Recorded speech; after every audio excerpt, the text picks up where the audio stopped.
মফস্বলের মেয়ে আবার বেরিয়ে পড়েছে এবং দ্বিতীয়বারের জন্য পৌঁছে গেছিল কলকাতা ভ্রমণে। এবার আর কোনো কাজের ফাঁকে নয়, ছোট থেকে বইয়ের পাতায় পড়া, দিন রাত্রির মায়ের সাথে মুখে মুখে মুখস্থ করা কলকাতার দর্শনীয় স্থানগুলি কি কি, এই প্রশ্নের উত্তর এক্সপ্লোর করতে আজ পৌঁছে গেছিলাম কলকাতার জাদুঘর অর্থাৎ ইন্ডিয়ান মিউজিয়াম এবং বিজ্ঞান নগরী সায়েন্স সিটিতে। মিউজিয়াম এমন একটা অদ্ভুত জায়গা, যার অতীত ঐতিহ্য ঘাটার নেশা আছে সে ঘন্টার পর ঘন্টা মহাচ্ছন্ন হয়ে দেখেই যেতে পারে, আর যার একেবারেই ইন্টারেস্ট নেই সে চার পা এগিয়েই বিরক্ত হয়ে যাবে। আচ্ছা, আমার মতো তোমাদেরও কি লোভ হয় জানতে যে জাদুঘরের ভিতর কি কি আছে?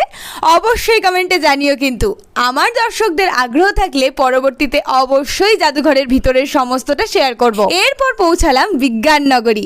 সেই ছোট্টবেলা থেকে কতজন কতবার লোভ দেখিয়েছে যে এবারের পরীক্ষা শেষ হলে সায়েন্স সিটি নিয়ে যাব।